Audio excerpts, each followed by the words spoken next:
Yo sahabat sektor 7 dan para manhwa lovers, jumpa lagi bersama Mimin ya guys.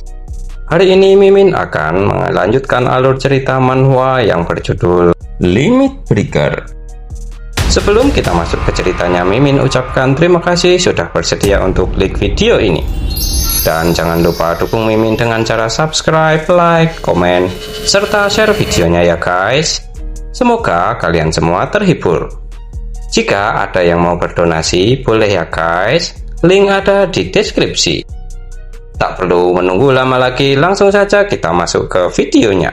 Pada video kali ini diceritakan bahwa setelah Kang Hui berubah menjadi wujud aslinya, terlihat dia langsung menyerang Wong Wang tanpa henti hingga membuat Wong Wang pun kewalahan. Kang Hui juga mempertanyakan di mana kesombongan yang sebelumnya dia tunjukkan. Kemudian Wong Wang pun tertawa menanggapinya sembari meludahkan darah yang keluar dari mulutnya sembari berujar jika sosok Kang Hui saat ini dan kekuatannya benar-benar seperti monster. Lalu Kang Hui pun berujar apakah Wong Wang masih bisa tertawa nanti setelah dirinya mengambil hatinya yang masih berfungsi itu. Wong Wang pun tersenyum dan mengatakan jika Kang Hui hanya banyak omong saja dan langsung melesat ke arah Kang Hui untuk menyerangnya. Namun dengan mudahnya Kang Hui pun sambil tersenyum menusuk perut Wong Wang. Akan tetapi tiba-tiba muncul kabut hitam yang membuat Kang Hui terkejut. Bersamaan dengan hal itu, Wong Wang pun membuka instant dungeon. Setelah itu, Kang Hui, Wong Wang, dan juga Yubin pun berpindah tempat ke dalam instant dungeon itu. Kemudian Wong Wang pun tersenyum sembari berujar jika Kang Hui hampir mati karena keberaniannya. Dan beralasan pasti akan berbeda hasilnya jika dungeon ini terlambat terbuka 1 detik saja. Sedangkan Kang Hui pun merasa aneh karena dia berada di dalam dungeon. Tak hanya itu, kukunya juga tak bisa menembus tubuh Wong Wang seperti sebelum berpindah tempat. Dan menduga jika dia menggunakan skill penguatan tubuh saat ini. Akan tetapi tanpa kompromi, Wong Wang pun memukul Kang Hui dengan aura hitam yang menyelimutinya. Kang Hui pun bisa menghindarinya ke udara sembari berujar jika sejak aura hitam itu muncul, kekuatan dan kecepatan Wong Wang pun menjadi semakin meningkat. Dan setelah itu Wong Wang pun bertanya kemana ekor Kang Hui yang lainnya saat ini. Kang Hui pun melirik dan sedikit terkejut dengan ekornya yang saat ini hanya tinggal 1 saja. Dan bersamaan dengan hal itu Yubin pun terbatuk dan sadar dari pingsannya, serta merasa terkejut dengan tempatnya berada saat ini. Tak hanya itu, Yubin pun juga lebih terkejut dengan penampilan Kang Hui saat ini. Kemudian Wong Wang pun menyimpulkan dari apa yang dilihatnya dengan berujar bahwa sudah jelas terlihat bahwa sumber kekuatan dari Kang Hui berasal dari ekornya. Mendengar kesimpulan itu, Kang Hui pun mengatakan bahwa kekuatannya adalah Shintohuri, dan tanah yang diinjak saat ini bukanlah tanah yang seharusnya mereka injak. Lalu langsung melesat ke arah Wong Wang untuk menyerangnya. Sedangkan Wong Wang pun merapatkan kepalan tangannya yang diselimuti aura hitam dan langsung memukul Kang Hui yang melesat ke arahnya sembari menjelaskan jika biasanya orang luar akan menjadi lemah berada di dalam instant dungeon ini. Namun Kang Hui saat ini terlihat menjadi yang paling lemah dari orang-orang biasanya. Bersamaan dengan hal itu, Kang Hui pun menerima pukulan dari Wong Wang yang membuatnya terlempar jauh ke belakang dan mengeluarkan sedikit darah dari mulutnya. Kemudian setelah itu sambil memegang jenggotnya, Wong Wang pun mengatakan jika akhirnya dirinya tahu kekuatan apa yang digunakan oleh Kang Hui dan menebak bahwa Kang Hui adalah seorang Shinsu. Lalu berpindah ke tempat Kibong. Saat ini terlihat situasi canggung karena sistem yang tiba-tiba berwujud seperti manusia.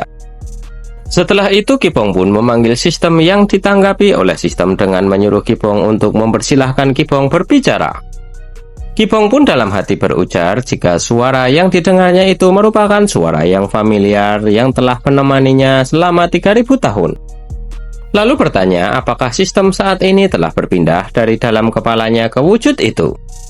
Sistem pun membenarkan hal itu sembari menjelaskan jika dirinya sudah disinkronisasikan sepenuhnya ke dalam dungeon humanoid. Mendengar hal itu, Kibong pun terdiam sembari dalam hati berujar jika kemungkinan yang ada di dahinya itu merupakan Daystone. Padahal sebelumnya dirinya sangat yakin kalau dia hanya terlihat seperti manekin berwarna hitam saja. Namun bisa berubah menjadi Bongsun dan sekarang bisa berubah dengan penampilan lainnya lagi. Kemudian berpikir sambil memejamkan mata menduga jika sepertinya dia memiliki kekuatan untuk berubah wujud. Akan tetapi tiba-tiba Kipong mendengar sesuatu yang menyadarkan lamunannya itu. Setelah tersadar dari lamunannya, Kipong melihat sistem sedang memakan sesuatu dan menanyakan apa yang saat ini dimakan oleh sistem itu. Dengan senyuman seperti anak kecil, sistem pun mengatakan jika dirinya saat ini sedang memakan Daystone. Karena dirinya telah merubah channel yang membuatnya menghabiskan banyak energi. Namun Kipong meminta sistem untuk memuntahkan apa yang dimakannya itu dan dirinya juga tak pernah meminta sistem untuk memakannya, serta meminta sistem untuk mengembalikan yang ada di tangannya juga ke tempat semula. Mendengar hal itu, tiba-tiba sistem pun malah menangis sembari mengatakan jika Kipong sangat keterlaluan kepadanya.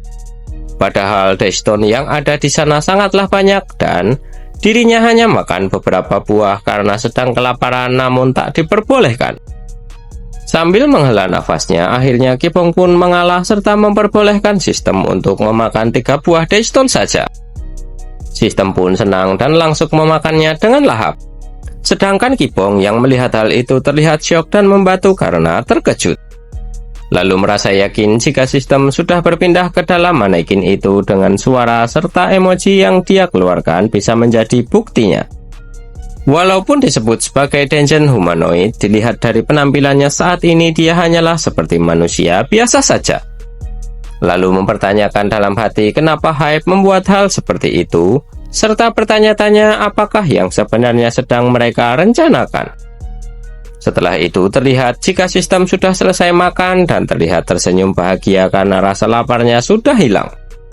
Kemudian Kipong pun bertanya kepada sistem apa yang akan sistem lakukan setelah ini.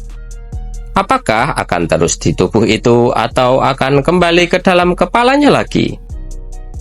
Sambil tersenyum, sistem pun berujar jika dalam bentuk seperti ini dirinya tak akan bisa kembali ke dalam kepala Kipong.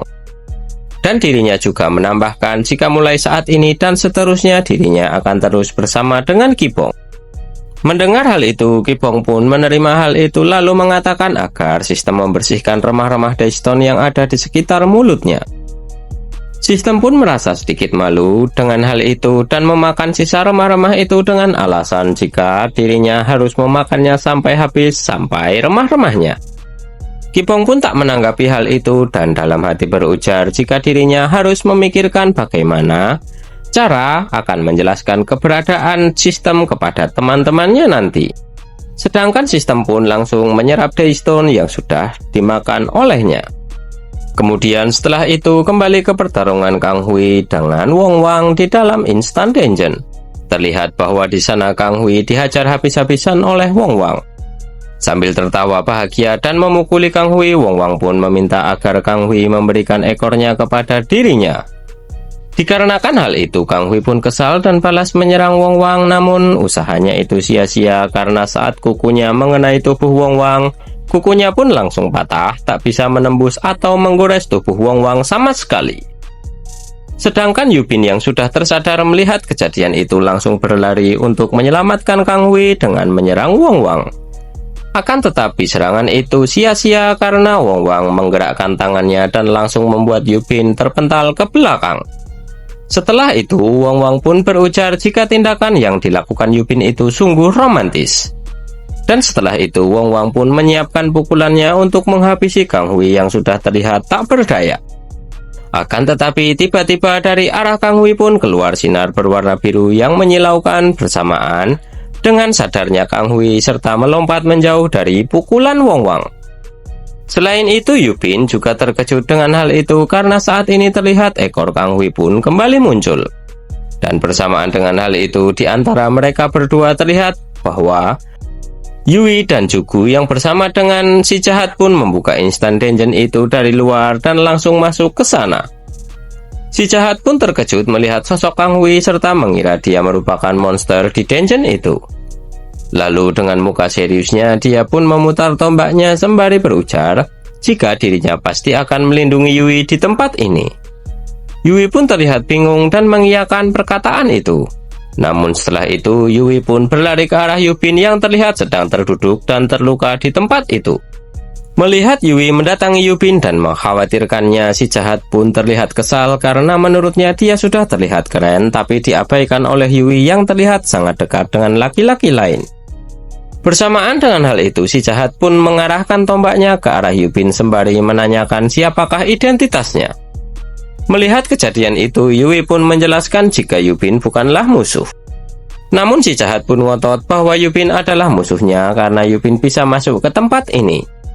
Dengan kelakuan si jahat itu, Yubin pun marah lalu mengarahkan pedangnya menggunakan telekinesis ke arah si jahat sembari berujar, jika ternyata si jahat sudah bertindak tak sopan kepada orang yang dia tak kenal dan juga masih mengarahkan tombaknya ke leher orang yang tak dikenalnya. Si jahat pun menanggapinya dengan ekspresi menyebalkan berujar jika saat ini Yubin telah menunjukkan sifat aslinya. Lalu menambahkan jika dirinya saat ini memiliki kewajiban untuk melindungi Yui. Melihat perdebatan mereka berdua, Yui pun mendatangi dan menghentikan pertengkaran mereka berdua itu. Namun mereka pun masih saling berdebat panjang lebar hingga membuat Yui kesal dan menyuruh mereka berdua untuk rukun. Sedangkan di sisi lain terlihat bahwa Kang Hui mendekati Jugu yang terlihat sedang memegangi gelangnya yang bersinar sangat cerah. Lalu Jugu pun memanggil Kang Hui serta menjelaskan bahwa setelah gelang itu bersinar, dirinya terus mendengar suara Kang Hui di dalam kepalanya. Bahkan saat ini pun masih seperti itu. Kemudian Kang Hui pun memegang tangan Jugu yang memakai gelang itu sembari berujar bahwa berkat Jugu, dirinya bisa mendapatkan kekuatannya lagi saat ini. Lalu meminta Jugu untuk membantunya sebentar saja. Jugu pun menerima permintaan itu. Akan tetapi bersamaan dengan hal itu, terdengar suara ledakan yang luar biasa dari pukulan Wong Wang ke atas tanah yang membuat Yui dan juga Jugu pun terkejut. Kemudian terlihat Wong Wang sambil tersenyum mengatakan kepada Kang Hui bahwa tanah ini merupakan miliknya. Jadi mau memberontak dengan cara apapun, ekormu tetap tak akan bisa terlindungi. Dikarenakan kejadian itu, perhatian si jahat dari Yubin pun teralihkan saat melihat Wong Wang. Si jahat pun teringat bahwa sosok orang yang ada di hadapannya itulah yang telah menghabisi kakeknya. Kemarahannya pun tak bisa terbendung lagi lalu berteriak ke arah Wong Wang. Kemudian setelah itu beralih ke tempat Kipong saat ini. Terlihat bahwa sistem pun bertanya apakah dirinya harus terus menggunakan sosok ini atau tidak. Kipong pun mengizinkan hal itu sembari dalam hati berujar jika di depan teman-temannya nanti dirinya tinggal membuat alasan saja.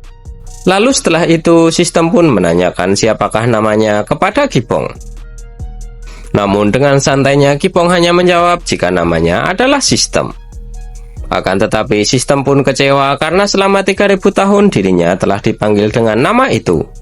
Mendengar alasan itu, Kipong juga berpikir jika tak ada orang yang memiliki nama sistem di dunia ini. Setelah memikirkan beberapa saat, Kipong pun akhirnya menemukan sebuah nama untuk sistem.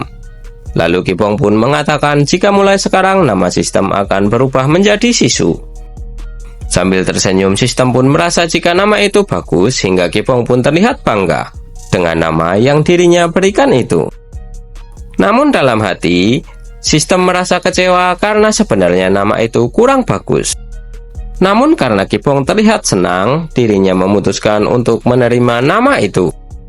Kemudian, saat mereka berdua berjalan, Sisu pun menghentikan Kipong dan memberikannya baju. Karena jika berjalan tanpa memakai baju seperti sebelumnya, pasti Kipong akan dianggap sebagai orang mesum. Dikarenakan tindakan Sisu itu, Kipong pun terkejut karena Sisu bisa melakukan hal semacam itu juga. Sisu pun terlihat senang sembari menginfokan jika baju itu hanyalah pembiasan cahaya, bukan terbuat dari bahan asli. Namun jika dirinya makan Daystone lebih banyak lagi, maka dirinya bisa membuat baju itu menggunakan bahan asli. Mendengar hal itu, Kipong pun bertanya-tanya dalam hati sebenarnya Sisu itu apa. Akan tetapi Sisu pun mengajak Kipong untuk segera pergi karena sepertinya dirinya tahu teman-teman Kipong yang lain berada di mana. Mendengar hal itu, Kipong pun mengiyakan dan mengikuti Sisu di belakangnya. Kemudian berpindah ke dalam Instant Dungeon lagi. Terlihat jika si jahat yang sebelumnya berteriak melihat Wong Wang pun tanpa apa-apa langsung melesat menyerang Wong Wang menggunakan tombaknya. Namun serangan itu bisa ditahan oleh Wong Wang. Lalu dengan wajah yang penuh dengan kemarahan, si jahat pun berujar jika sudah lama dirinya mencari Wong Wang di seluruh penjuru benua. Sambil tertawa, Wong Wang pun berujar jika dirinya merasa tak senang karena bocah seperti si jahat bisa menemukan dirinya. Lalu si jahat pun membalas dengan berujar jika Wong Wang bisa tertawa selagi bisa, karena dirinya pasti akan segera menghabisi Wong Wang secepatnya. Akan tetapi dengan santainya Wong Wang pun memutar tangannya serta memegang baju si jahat dan langsung melemparkannya menjauh dari dirinya. Wong Wang juga berujar jika dirinya telah mendengar perkataan untuk menghabisinya itu pun sudah ribuan kali. Dan yang akhirnya kehilangan nyawa adalah orang yang mengatakan hal itu. Kemudian Wong Wang pun mengajak si jahat untuk bertarung sambil memprovokasi dengan menyinggung keluarganya, yaitu dengan mengatakan bahwa dirinya ingin melihat apakah jantungnya berdetak dengan baik seperti anggota keluarganya yang lain. Mendengar provokasi itu, si jahat pun berujar agar Wong Wang menutup mulutnya dan langsung maju melesat ke arah Wong Wang untuk menyerangnya. Dengan membabi buta, si jahat pun menyerang Wong Wang, namun dirinya masih bisa menahan serangan itu. Lalu dalam hatinya Wong Wang pun berujar jika situasinya akan tambah gawat kalau Kang Hui ikut menyerang dirinya. Jadi saat ini dirinya pun memutuskan untuk mengakhiri perlawanan si jahat menggunakan pukulannya. Bersamaan dengan hal itu, Wong Wang pun memukul perut si jahat tepat di perutnya hingga memuntahkan darah dari mulutnya. Sedangkan Kang Hui yang sebelumnya meminta bantuan dari Jugu pun bisa mengeluarkan hingga 4 ekornya. Kemudian berterima kasih kepada Jugu sembari berujar jika walaupun kekuatannya belum stabil, namun berkat Jugu saat ini kekuatannya sudah kembali. Lalu dengan semangat Jugu pun mengatakan jika dirinya juga akan membantunya. Kang Hui pun tersenyum sembari berujar jika penampilannya saja saat ini yang berbeda, namun identitas dirinya masihlah sama. Jadi Jugu bisa melakukan seperti apa yang biasa dia lakukan. Kemudian diperlihatkan di sebuah tempat yang belum diketahui terlihat pimpinan Hype sedang duduk sembari berujar jika penyihir yang sebelumnya dirinya temui kemungkinan telah kehilangan nyawanya, serta menduga jika mungkin Kiponglah yang telah menghabisinya. Tak hanya itu, di sana juga ada bola kristal berukuran besar yang bisa berbicara. Bola kristal itu pun membenarkan dugaan dari pimpinan Hype itu dan menginfokan jika Dungeon Humanoid juga telah menghilang seperti yang sudah diprediksikan. Pimpinan Hype pun terlihat kesal dengan kematian dari penyihir yang tak berguna itu. Lalu bertanya kepada bola kristal apakah Kipong memang sekuat itu. Bola kristal itu pun menjelaskan jika kemungkinan Kipong lebih kuat dari dia saat ini. Jika ditambah dengan hilangnya Dungeon Humanoid itu, saat ini Kipong bisa dipastikan lebih kuat dari pimpinan Hype. Mendengar hal itu, pimpinan Hype itu pun menanggapi jika dirinya tak mengerti bagaimana Kipong bisa sekuat itu padahal dia hanyalah manusia biasa. Bola kristal itu pun menanggapi jika Kipong saat ini memiliki bagian dari dirinya yang telah sejak lama hilang. Pimpinan Hype pun merasa kesal lalu menyimpulkan jika sejak awal jawabannya memang sudah pasti, yaitu bersatu dengan bola kristal sesegera mungkin. Kemudian pimpinan Hype itu mendekati bola kristal dan menyentuhnya. Namun bola kristal pun menjelaskan jika pimpinan Hype memilih pilihan itu, maka semua dungeon di planet ini akan aktif kembali. Itu merupakan pilihan yang akan menyebabkan kehancuran dunia. Mendengar penjelasan itu, pimpinan Hype pun tertawa terbahak-bahak lalu berujar jika dewa dari dunia baru akan bangkit dari dunia lama. Bersamaan dengan hal itu, bola kristal pun mengabulkan keinginan pimpinan Hype dan mereka pun akhirnya bergabung menjadi satu. Kemudian diperlihatkan jika dikarenakan pilihan dari pimpinan Hype itu, saat ini di Jepang sebuah dungeon bintang 7 aktif kembali setelah sekian lama. Namun orang-orang terlambat menyadarinya.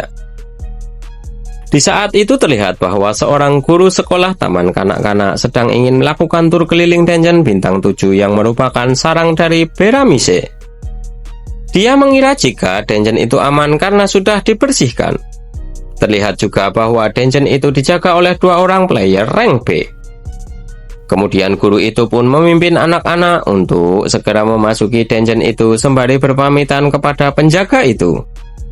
Namun baru sampai di depan gate masuk, tiba-tiba gate-nya yang dikira lampu oleh anak-anak itu pun menyala yang membuat para penjaga itu panik dan guru yang akan memasukinya pun terkejut. Penjaga itu pun meminta guru itu untuk menyingkir dari tempatnya berdiri, namun sudah terlambat.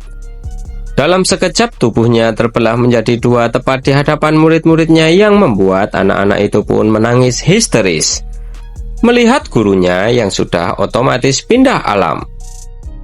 Hal yang sama pun terjadi di beberapa negara seperti Inggris, Cina, Amerika, dan Korea pun tak luput dari kejadian itu, di mana para monster yang datang menyerang karena dungeon yang tiba-tiba aktif kembali.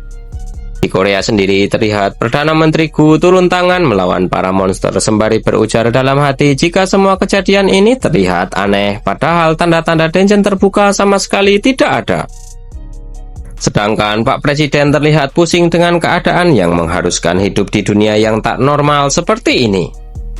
Kemudian melalui telepon yang ada di meja kerjanya, Pak Presiden pun menginstruksikan kepada seluruh guild untuk menuruti perjanjian perang dan berusaha sebaik mungkin untuk menyelamatkan para warga sipil yang saat ini sedang panik berlarian di tengah kota.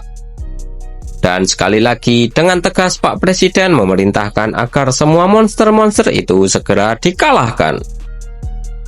Bagaimanakah kelanjutan ceritanya? Kita lanjutkan di video berikutnya ya guys. Terima kasih sudah menonton. Jumpa lagi dan bye-bye.